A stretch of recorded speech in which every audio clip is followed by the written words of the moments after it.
Hello, my name's Ella. My sister dumped a glass of water on my head in the middle of a restaurant, right in front of my parents, our friends, everyone, just to humiliate me. But that wasn't the part that broke me.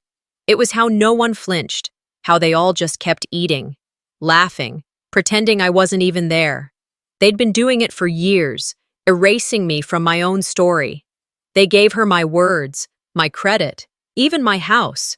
And I let them, because I thought that's what love looked like.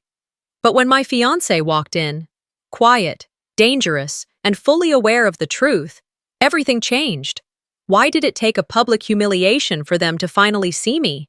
And what else have they taken that I still don't know about? I had barely finished my first sip of water when I noticed the room quieting, just slightly. Not enough to draw alarm, just enough to register. A pause in the laughter, a dip in the music. The kind of shift that tells you, instinctively, you are either about to be honored or humiliated. In my case, it was the latter. The dining hall of Violetta Lounge glowed with polished glass, candlelight, and good intentions masquerading as celebration. I'd walked in late, though not by choice. The text said 6 o'clock sharp, but traffic near Mission Bay had other plans. My name wasn't on the welcome sign. No one stood to greet me. I had to wave a hand awkwardly to the host, who finally glanced at the guest list before pointing toward the corner table. Not the head table. The corner. It wasn't until I sat down that I realized what this dinner actually was. Gold foil cards that read, "Celebrate Callista Darien," were tucked under each wine glass. My sister was glowing in the middle of the room, raising her voice just loud enough to be overheard. She wore white, fitted, expensive, deliberate. A small crowd of acquaintances gathered around her like she was some socialite at a gala, not someone whose rent was still paid by our parents. No one had told me this was an engagement dinner, not even Darien. I sat quietly, folding my napkin over my lap, tucking in the corner. I wasn't about to make a scene. This wasn't my first rodeo. The family had long ago decided that Callista was the crown jewel, the one who turned out right. I'd played the role of the reliable afterthought for so long it had begun to feel like a second skin. Still, I smiled politely when people finally noticed I was there. I nodded when someone asked, "Wait, is that Ella?" As if I'd been missing, not simply ignored. I ordered sparkling water and stayed still. That's what women like me do in families like mine. We survive quietly. Then Callista picked up her champagne glass. "Everyone, can I have your attention?" The clinking of silverware against glass echoed through the restaurant. I didn't turn my head, but I could feel eyes moving in unison. Hers were already on me. "Tonight," she beamed, "we celebrate the journey of love, of partnership, of two souls becoming one." I knew that tone. The performative cadence she practiced in front of her bedroom mirror in high school when she auditioned for pageants. Her voice was warm enough to seem kind, but practiced enough to be dangerous. "And we especially thank those who have been with us every step of the way," she continued, making her way slowly toward my side of the table, supporting, encouraging, even if they didn't always know they were helping. She was standing right behind me now. I didn't flinch. I didn't breathe.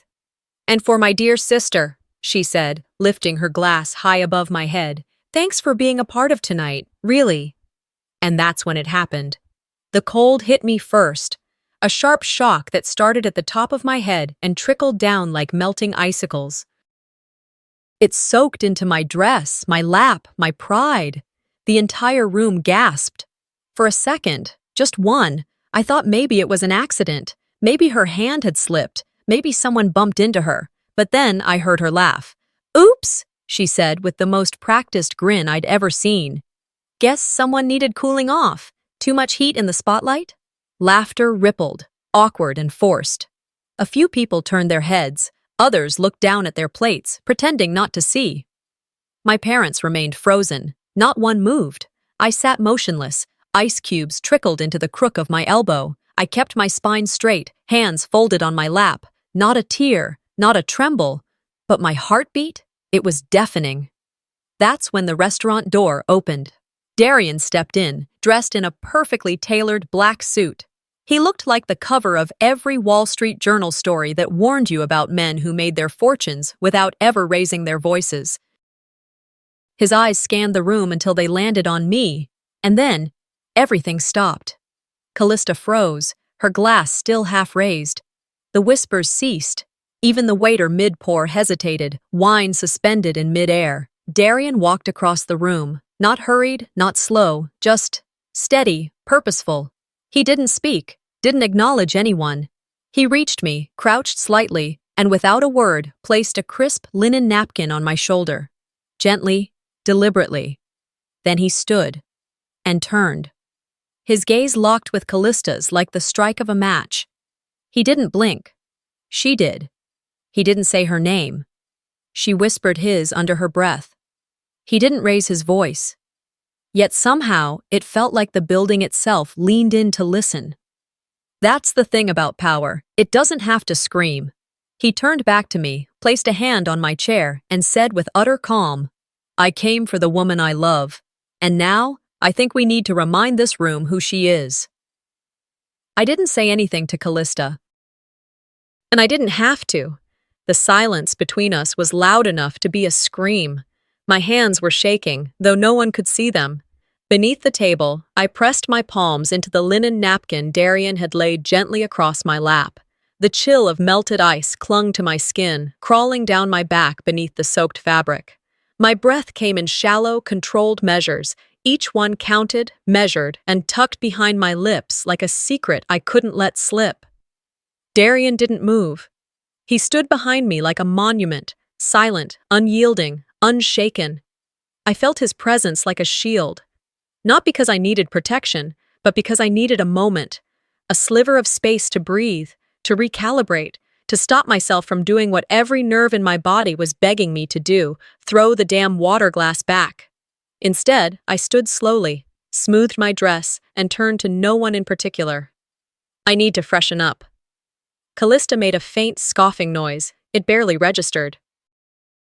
I walked past her, refusing to meet her gaze, and slipped through the hallway that led to the restrooms. Inside, the lighting was softer, less harsh than the eyes in that room. I locked the door behind me and leaned over the sink, gripping the porcelain like it might anchor me.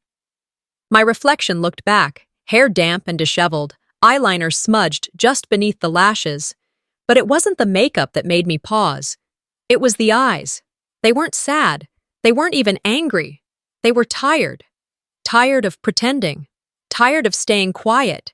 Tired of being edited out of the family narrative and reinserted only when someone needed to borrow a storyline, or worse, use me as the punchline to their own twisted joke. I learned early, silence was safer than truth. That thought slipped out like breath fogging up the mirror. And it was true. When you grow up in a house where speaking up means getting labeled difficult or dramatic, you learn to store your words in dark corners. But even silence has a shelf life. As I dabbed a towel against the back of my neck, my memory pulled me backwards, years ago, to a night when the silence had cost me more than my pride. It was 10 years ago. Callista was 21 and terrified, pregnant, not by her boyfriend. That much she told me after calling me in the middle of the night, sobbing on the phone like she'd been betrayed by the entire universe. She didn't want our parents to know, said they'd cut her off, that she'd be ruined. I didn't ask for details. I didn't demand names. I just drove, 6 hours across state lines, booked the appointment, paid in cash, held her hand through the procedure, and drove her back while she slept with her head against the car window. She never said thank you. 3 months later, I heard her tell one of her friends that I'd gone off the rails in college, said I had mental health issues I hadn't dealt with. "You know how she gets," she'd said. So intense. So dramatic. I remember standing in the kitchen, frozen, a glass of water halfway to my lips. My heart didn't break then. It hardened. Callista didn't just forget what I did for her. She rewrote it. Deleted the version where I saved her reputation and replaced it with a narrative where I was just the unstable little sister. Convenient, clean, disposable. That memory dissolved into another. I was 12. I had just won first place in the county art contest, My watercolor painting of the old Point Loma lighthouse had been selected to hang in the City Hall lobby for the entire summer. I came home beaming, ribbon in hand, cheeks pink with pride. My mother was in the kitchen, stirring something on the stove. "You're home early," she said, not turning around. "I won," I said, holding the ribbon out toward her like a gift. "That's nice," she murmured. "Did your sister go with you?" "No," I said. "Well," she sighed, "maybe next time she can help you frame it better. Your proportions are always a little off." She never asked to see the painting. She never came to the exhibition. Later that night, I overheard her talking to my father. I hadn't meant to eavesdrop, but the words found me anyway. "You know," she said, "Ella was a mistake. Callista was our miracle. We just did what we had to do." I still remember the feeling in my stomach, like something hollowed out my insides and left me standing there, full of air but unable to float. That night, I stopped hanging my art on the walls. I started storing it in boxes under my bed. Every compliment I received from anyone else felt fake, because if your own mother doesn't believe in you, why should you? The knock on the door jolted me back to the present. "Ella?" Darian's voice was soft but grounded. "Take your time." I didn't answer right away. I rinsed my hands, smoothed my dress, checked my reflection one last time. My hair was still damp, my cheeks a little flushed, but I no longer looked like someone trying to disappear. I unlocked the door and stepped out. Darian didn't ask if I was okay. He just fell into step beside me. As we walked back toward the dining room, I didn't feel like prey anymore. I didn't feel like a victim or a side character in someone else's story. I felt like a woman reclaiming her place at the table, no longer asking for a seat, but taking it. Callista saw me coming. Her expression tightened. She expected fury, or a breakdown, or a dramatic storm-off. She got none of that. I walked past her, past our parents, past the whispers and the fake smiles. I sat back down in my chair and folded my napkin calmly across my lap. Darian sat beside me. He didn't say a word. Neither did I. Because sometimes silence isn't surrender. Sometimes it's strategy. I wasn't crying. I wasn't blinking. I was deciding. When I slid back into my seat, the weight of my body felt different, like I finally occupied my own bones again. Darian's presence at my side anchored me, solid, calm, patient. His hand grazed the edge of mine on the table, a wordless gesture that didn't ask for my attention, only offered it. The room, still awkward in its own discomfort, slowly resumed motion. Silverware tapped against plates. Someone coughed. A waiter returned to refilling glasses as if nothing had happened. But everything had shifted, and Callista knew it. She was already making her way to the microphone again, heels clicking with less confidence than before. I could see it in the way her shoulders pulled back just a little too far, her smile a fraction too wide. She was covering, overcompensating. "Let's all take a breath," she began, her voice lilting into a tone reserved for therapy commercials and local news anchors. "Tonight is about love, celebration, family. Family." That word landed like a pebble in my throat.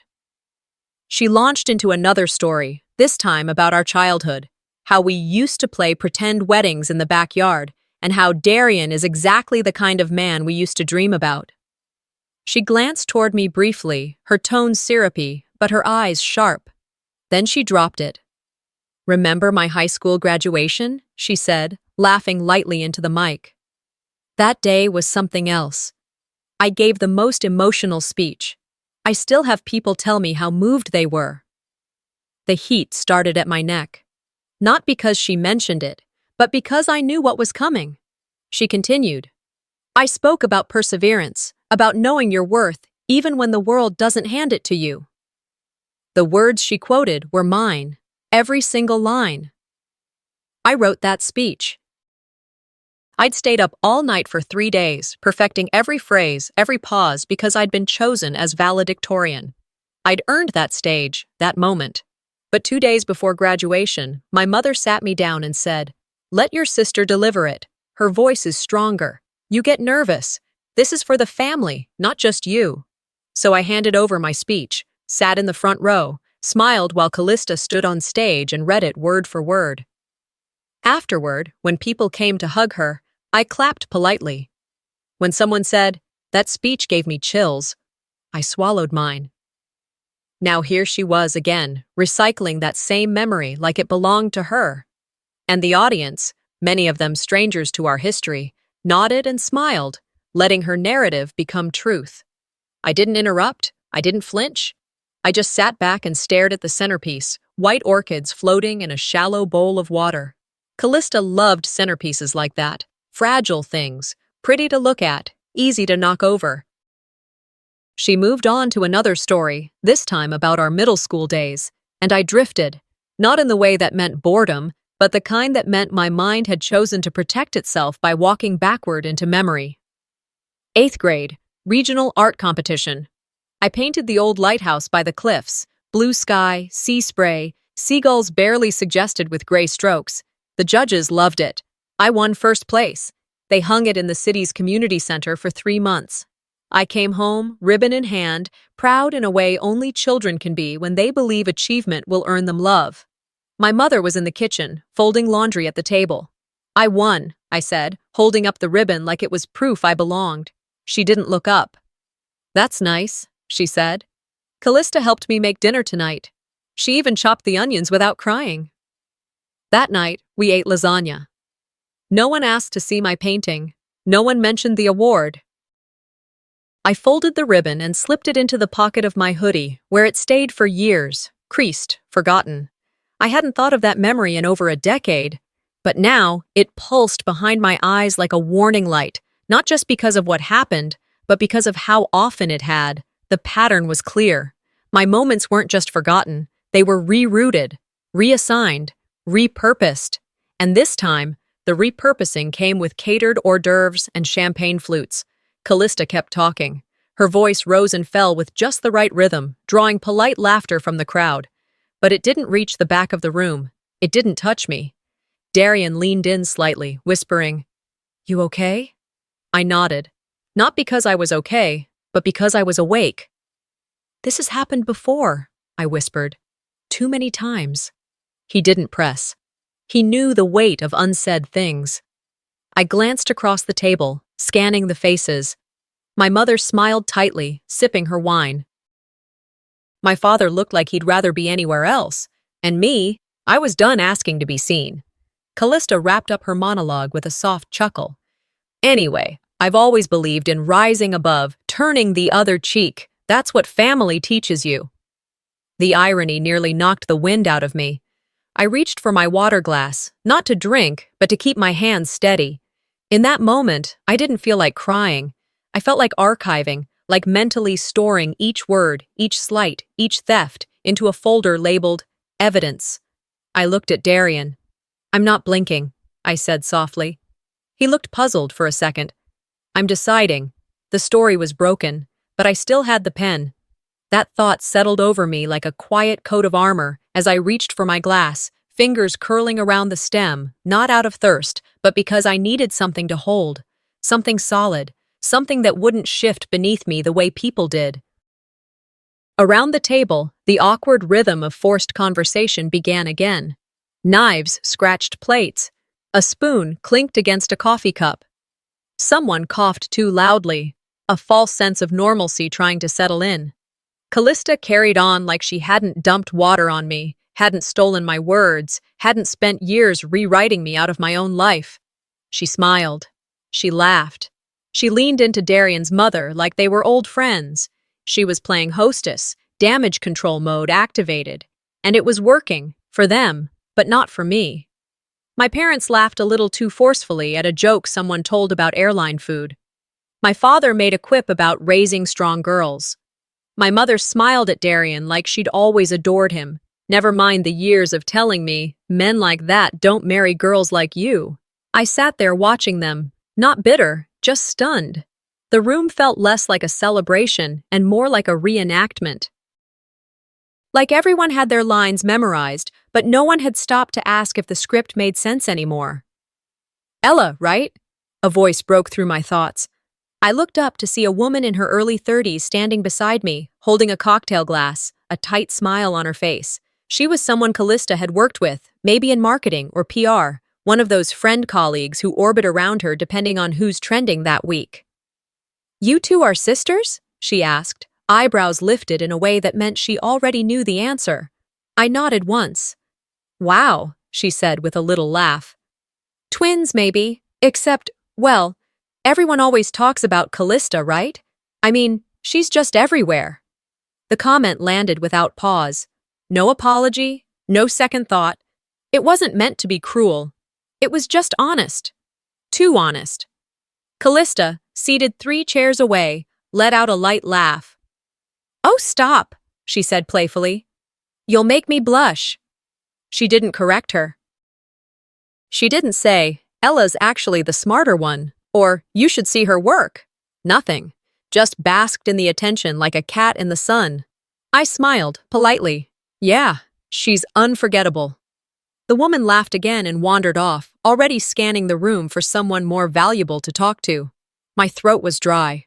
I took a small sip of water, swallowed hard, and let my eyes drift to the centerpiece. Another white orchid in a bowl of water. Another fragile decoration that served no real purpose but looked nice for photos. "Excuse me," came a softer voice from below. I looked down. A little girl, maybe 6 or 7, stood beside my chair, curly hair, bright dress, big brown eyes. She clutched a stuffed bunny in one hand and a half-eaten dinner roll in the other. "Are you the waitress?" she asked sincerely. I blinked. "Or are you Mommy's friend?" she added. The table behind us, the child's family, continued chatting, completely unaware of the question that had just torn a hole in my chest. I leaned down to her level, crouching so our eyes met. "No, sweetheart," I said gently. "I'm the girl they forgot to write in the story." She stared at me a beat longer, then nodded solemnly, like she understood more than she should. She walked away, leaving crumbs on the carpet. I sat back in my chair, heart stuttering against my ribs. I didn't look around. I didn't need to. I already knew no one saw what had just happened. But I felt it, sharp, exact. That was the moment, the thing that broke something inside me in a way that wouldn't reset. Because if a child, innocent and observant, didn't even recognize me as part of this gathering, this family, then maybe I wasn't. Maybe I never had been. I let that thought marinate while conversation continued like an engine idling in the background. Forks clinked, glasses refilled. My mother laughed, too loud again. I imagined what it would have felt like to be introduced, to be celebrated, just once. Not for being quiet, not for being accommodating, but for existing. But that version of the story didn't exist in this room. The real story, the one I'd been living, wasn't pretty. It wasn't trimmed in gold leaf and wrapped in pastel napkins.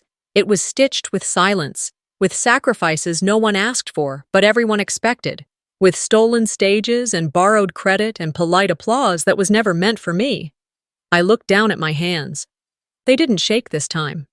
When even children don't see you as part of your own family, I thought, maybe it's not your fault. Maybe it's the story that's broken. Darian's hand reached over, resting gently against mine. He didn't say anything. He didn't need to.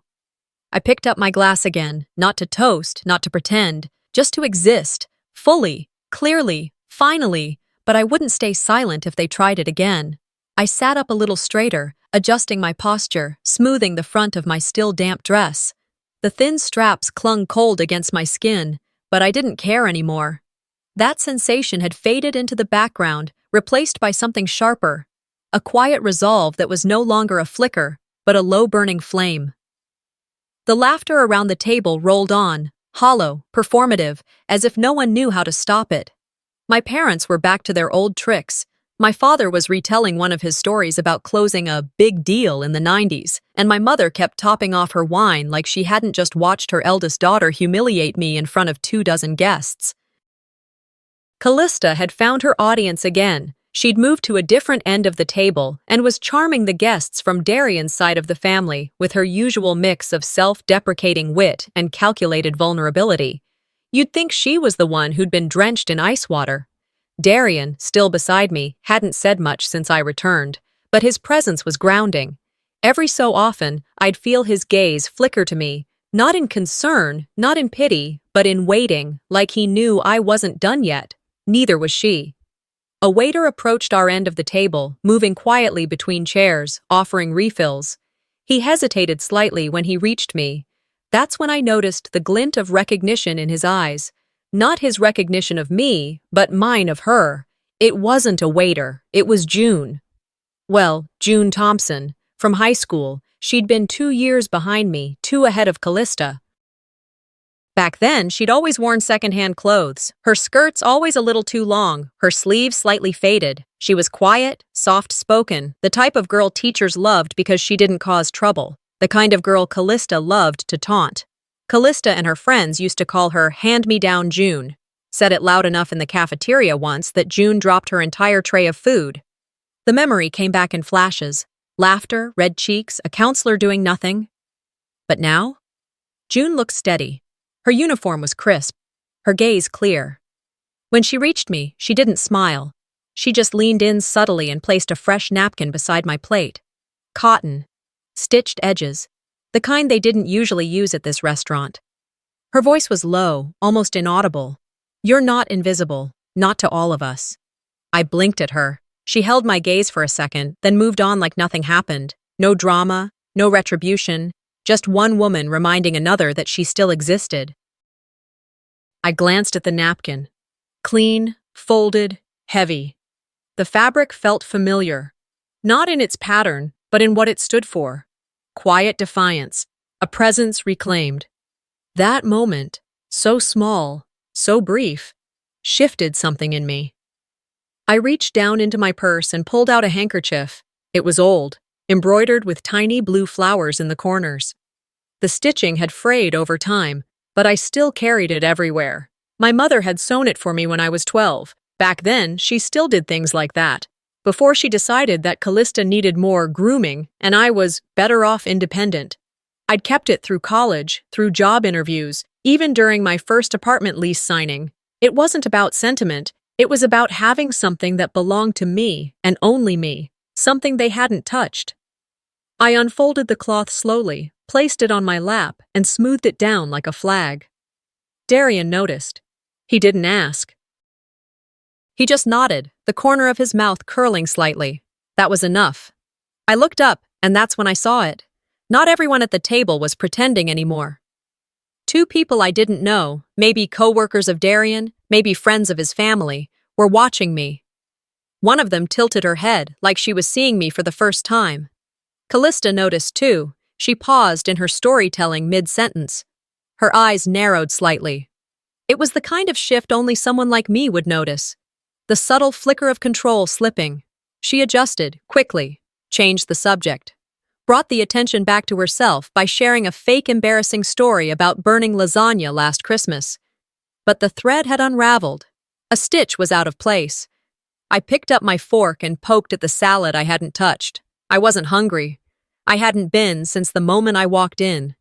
But I was aware now of every fork scrape, every glance, every breath. The tide had begun to turn, and I could feel it, inch by inch. This wasn't revenge. Not yet. This was resonance. People were seeing me, not all of them, but enough, and Callista felt it. That's what mattered. I took a sip of water, set the glass down.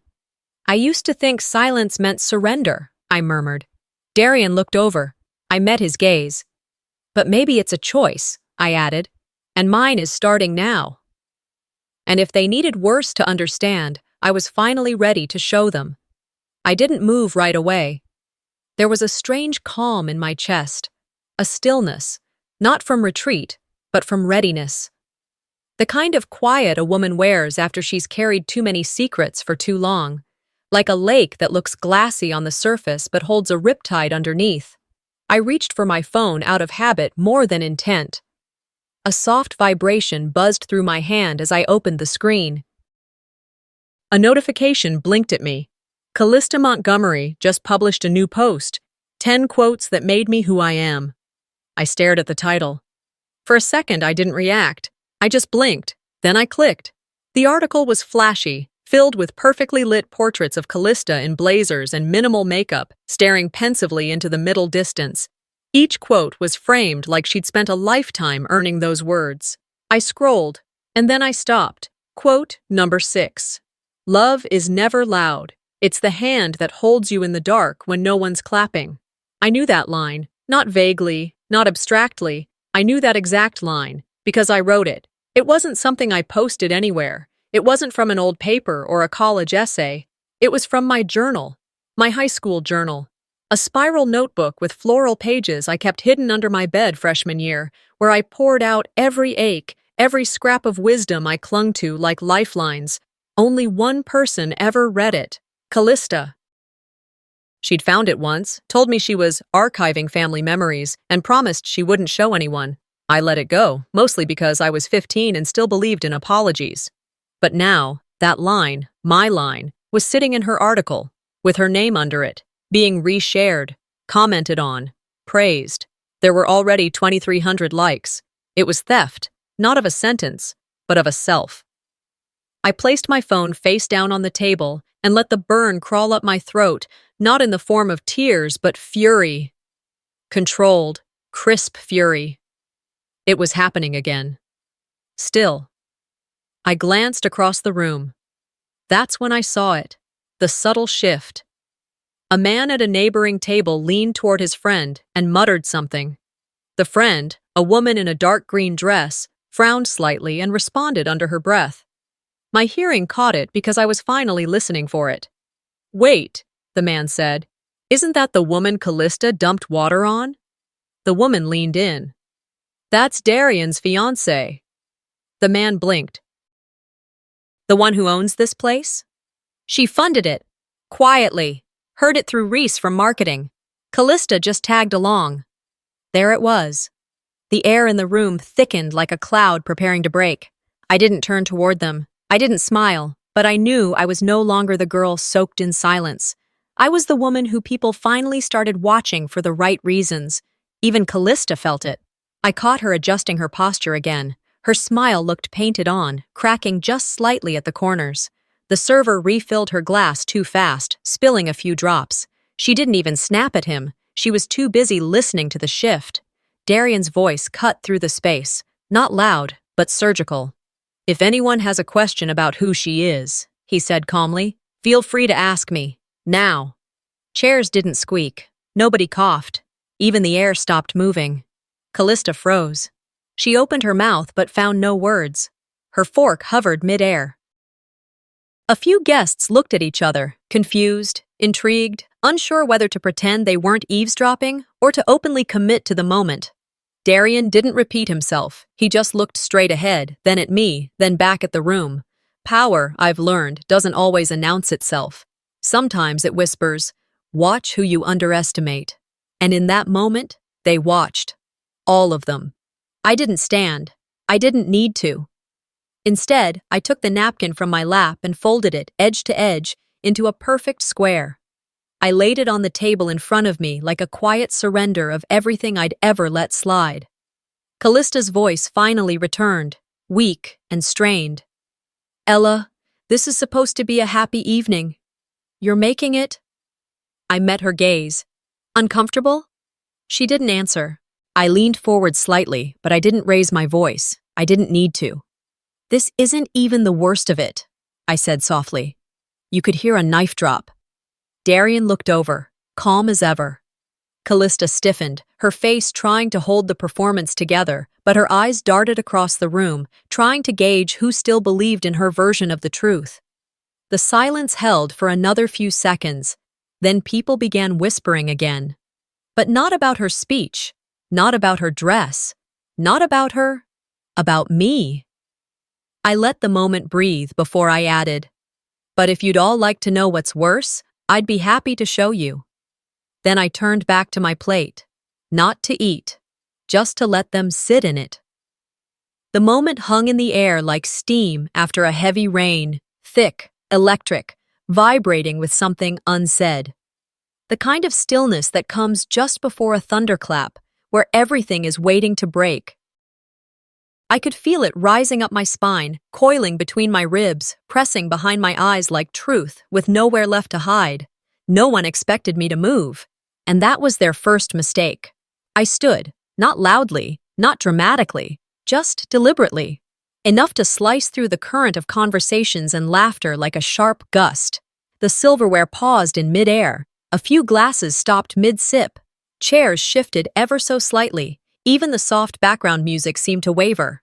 All I did was push back my chair, slow and measured, and take a step around the table. But everyone felt it. Darian saw it first. His eyes flicked toward me, unreadable but alert. I passed behind him, then past my mother's forced, too wide smile, past my father's quick glance, one part warning, two parts worry. They recognized the walk, the one I'd used since childhood when I had something to say and no patience left for permission. At the end of the buffet table sat a pitcher of water, pristine and untouched. It stood beside a decorative tray of lemons, arranged perfectly but pointlessly, like so much of what had been orchestrated tonight. I reached for the pitcher, feeling its weight settle into my palm. It was cool, heavy, and honest. I didn't look at anyone on my way back. I didn't have to. My heels struck the polished floor in soft, deliberate rhythm. Each step a reminder that this wasn't a scene. They had already written that script. This was my rewrite. I returned to the table with the same quiet calm, lifted an empty glass from the service stack, and poured. The water flowed smoothly. No splash, no spill. Then I moved, behind my father first, and poured. The gasp that followed wasn't loud, but it rippled, spreading across the table like a dropped match on dry grass. The water hit the back of his collar, sinking into the crisp fabric of his powder blue shirt. He stiffened, didn't turn. I poured another glass, moved behind my mother, and poured again. She flinched this time, her hand flying to her chest as the cold water trickled down her shoulder blade, but she didn't speak, didn't protest, because part of her already knew. And then, Callista. She turned just as I approached, eyes wide, lips parting, but I raised a finger. One small, silencing gesture. She froze. I lifted the last glass and poured it slowly, right over her perfectly styled hair, her $1,000 dress, her carefully curated narrative. The water slid down her face like melted illusion. Mascara smeared at the corners of her eyes, black and glistening. I didn't smile, didn't blink. I was always the spill, I said clearly, my voice low but unwavering. Now I'm just making it even. The silence that followed didn't just land, it detonated. Callista's chair screeched behind her as she shot to her feet, water dripping onto the marble tile. "What are you doing?" she barked. "You're embarrassing yourself." I met her eyes, calm, clear.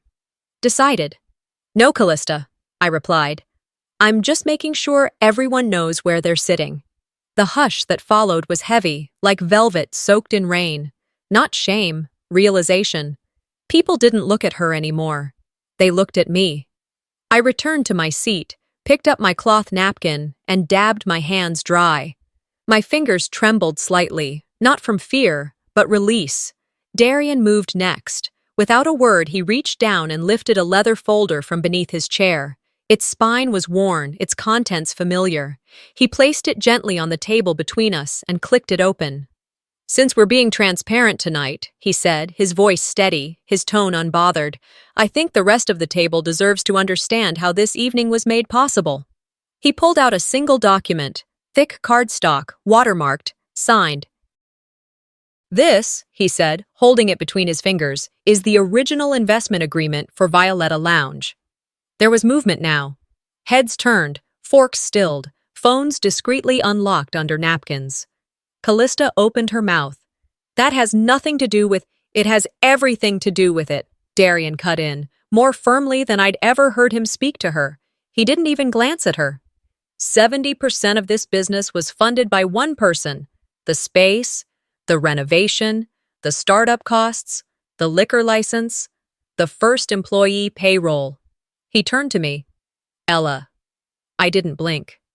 "Every drink served here tonight," he continued, "every canapé, every branded email and guest list was because of her." A ripple of whispers broke across the table.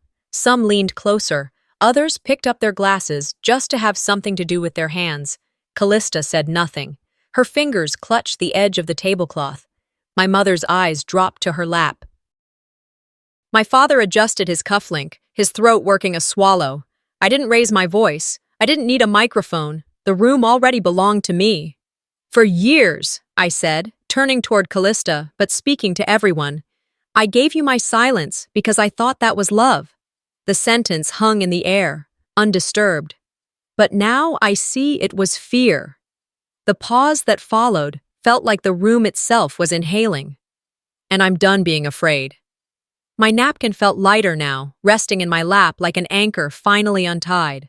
The wine glass in front of me no longer shimmered with avoidance. All around us, the table began to shift. People looked at me, not with confusion, but comprehension, recognition. Darian placed his hand gently over mine, not to comfort, just to connect, to anchor. For the first time at that table, I wasn't tolerated. I was known. Fully. Finally. And no one would ever rewrite me again. And when fear leaves, truth finally walks in. It didn't arrive with a roar or a round of applause. It came in silence, in the way people leaned slightly forward, in how my father's hand gripped the tablecloth, knuckles white, in the small twitch beneath my mother's left eye, the one that always gave her away when things were slipping beyond her control. I didn't need to raise my voice. The room had already adjusted its volume to match mine. Callista stared at the documents spread in front of her like they were written in another language. The silence after Darian's words lingered just long enough to become awkward. Someone coughed at the far end of the table. A chair creaked. A glass chimed faintly as it settled back on wood. That was when my father pushed his chair back. He cleared his throat and gave one of his classic half-laughs, the kind he used when he was trying to get ahead of a scandal without addressing it. "Well," he said, standing halfway, "I think what Ella meant was—" "No," I said, raising my hand slightly. "What I meant is exactly what I said." He froze, still halfway between seated and standing, like a figure caught in transition. "You don't have to explain me, Dad. You never have. You just kept making decisions on my behalf and calling them love." The hush deepened. For a long beat, no one moved. Then I turned to Callista, who was now pale beneath her makeup, her hand hovering over her wine glass like it might somehow make her disappear. "To be even clearer," I said, my voice steady, "the renovations for your house? Cancelled. The job offer? Gone. The trust fund that was supposed to start next month? Terminated." Gasps, soft and quick, broke through the air like cracks in a frozen lake. My mother's mouth opened before her brain caught up. "But we need—" "You don't need me," I interrupted gently, turning to her. "You never have. You just needed a mirror that didn't talk back." Her lips pressed into a thin line, but she said nothing, which, in her world, was as close to an admission of guilt as I was ever going to get. I could feel the weight in my chest lifting. Not because they had acknowledged anything, but because I finally had. For years, I'd tried to buy peace with checks and favors, hoping to secure a seat at a table that was never truly mine. But I didn't want their approval anymore. I wanted my voice back. A few chairs down, someone I didn't recognize leaned over to the man beside her and whispered, not quietly enough, "Didn't she buy them that house?" It was too loud to ignore. Another ripple ran through the guests. I looked at the woman who spoke. She wasn't being rude, just curious. The way you are when the truth starts peeling away the story you've always been told. "Yes," I said. "I did." Heads turned toward me again. "They put it in Callista's name," I added, calmly. "For tax purposes." More murmurs, this time not subtle, not contained. Callista looked like she'd just been punched. My mother looked like she was trying not to. The man beside the whisperer shook his head. "That's cold." No one corrected him. The air was different now. Not just around me, but around them. Something had shifted. The version of the story that had always been handed out at gatherings, wrapped in ribbon and forced smiles, was now cracked open. People could see the wires, the seams, and more importantly, they were talking. I reached for my water glass again, took a small sip, and then set it down with intention. Then I stood. Darian didn't stop me. He just stood too, one beat behind, not as a shield, but as a presence. I looked around the table, at relatives and acquaintances, at people who had believed whatever they were told because it was easier than asking questions. And then, finally, at my parents. "I gave you my silence," I said. "Now I'm taking back everything else." I didn't wait for a response. Darian placed the folder back into his jacket. I grabbed my clutch from the chair, glanced once more at the still dripping water glasses in front of the three people who had shaped me in ways they'd never acknowledge, and turned toward the exit. The room didn't erupt. No one clapped. No dramatic music played. But no one stopped me either. We walked toward the door slowly. I could feel eyes trailing us. Not with judgment, not with pity, with recognition. And in that recognition, I found a kind of peace I didn't expect. Just before we reached the entrance, I paused, turned back, not all the way, just enough to give them one last thing. "I hope you find whatever you've been pretending you already have." And with that, we stepped into the night. The breeze outside was cool. The city lights blurred slightly in the distance, caught between street lamps and memory. I didn't walk away angry. I walked away clean. I didn't walk away angry. I walked away clean. The next morning arrived without fanfare, no dramatic sunbeam slicing through curtains, no metaphorical thunderclouds breaking apart. Just light, soft and consistent, spilling gently across the floor of my apartment. The air felt different, not because the world had changed, but because I had. Darian was already in the kitchen. I could hear the click of ceramic against granite, the occasional hum as he moved around with the comfort of someone who didn't need to be noticed to be present. He wasn't a man of small talk in the mornings, which I appreciated. Some people filled silence with sound. He let it breathe. I sat by the window in my home office, hands wrapped around a warm mug of coffee, feet tucked under me on the chair. My desk, for once, was clear. No documents, no contracts, just a quiet laptop sleeping under a stack of unopened mail. Even my phone sat face down, notifications buzzing now and then with alerts I had no intention of reading. There would be coverage, of course. The engagement party fallout would trickle through social circles, the restaurant staff would talk, maybe even someone would post a blurry photo with a dramatic caption. I didn't care. For the first time, I felt free of the need to monitor what people said about me. Behind me, Darian placed a small plate of toast on the edge of the desk. I looked up at him. "You didn't have to," I said. "I know," he replied, sitting across from me. "But I wanted to." He reached for his own mug. For a while, we didn't say anything else. Then he looked at me. Really looked. Like he was tracing every line of my face, not for beauty, but for understanding. "You know," he began, "I fell in love with you long before you knew." I smiled, waiting. "There was this old video online. Some teenager had recorded your high school graduation speech. Bad angle, scratchy audio. It had like 12 views, but I watched the whole thing." My breath caught for just a second. I hadn't thought about that in years. "I recognized your voice," he continued. "I mean, not because I knew it at the time, but because the words, they didn't match the girl speaking them on stage." He tilted his head. "They were yours." I swallowed, unsure whether to laugh or cry. So I did neither. "I wondered how someone could write like that," he said. "So clear, so honest, and then just hand it away." I leaned back slightly, the warmth from my coffee cup now secondary to the heat behind my eyes. "You didn't hand it away," he added. "They took it, and you let them because you thought it was love." I nodded slowly. He reached across the desk, covered my hand with his. "I'm sorry," he said, "that they never saw you, but I did. I still do." Silence returned, not heavy, not sharp, just there. After a few minutes, I lifted my hair and turned slightly, letting the light hit the spot behind my right ear. "Do you see it?" I asked. His brows furrowed. "What?" I pointed gently. "The scar."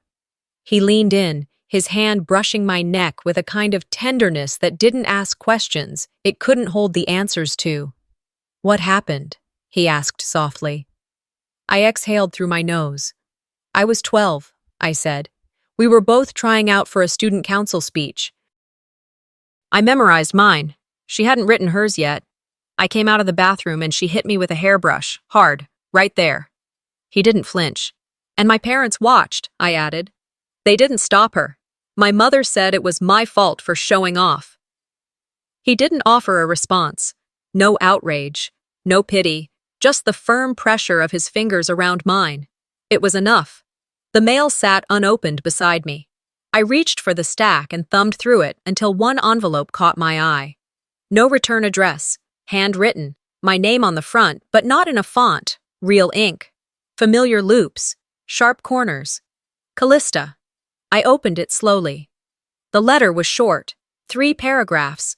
Not an apology. A confession. She admitted to the quote, the article, the lies. She said she knew what she was doing, but it always felt easier to let you stay small so I didn't feel so big by accident. I read it once, then again. Then folded it gently, placed it in the drawer on the left side of the desk, the one I didn't open often. Not out of spite, out of memory. Sometimes we keep things not because we want to relive them, but because they remind us how far we've come. The sun was higher now. I sipped the last of my coffee and felt a strange stillness settle across my chest. Not emptiness, not satisfaction, freedom. People always think revenge has to be loud, fireworks, slammed doors, grand gestures, but mine had been quieter. It was in the way I stood, in what I no longer said, in every check I would never write again, every smile I wouldn't fake, every dinner I wouldn't attend just to be erased again. I didn't need them. And when I smiled that morning, it wasn't for them, it was for me. Some stories don't end with fireworks or apologies. Sometimes they end when someone finally chooses themselves after years of being the one who stayed quiet. What would you do if your own family erased you from your life story over and over again? Would you stay silent? Or would you take the pen back? If this story made you think, feel, or reflect on your own family story, let us know in the comments below. And don't forget to subscribe for more powerful, emotional stories just like this one. Your story might be next.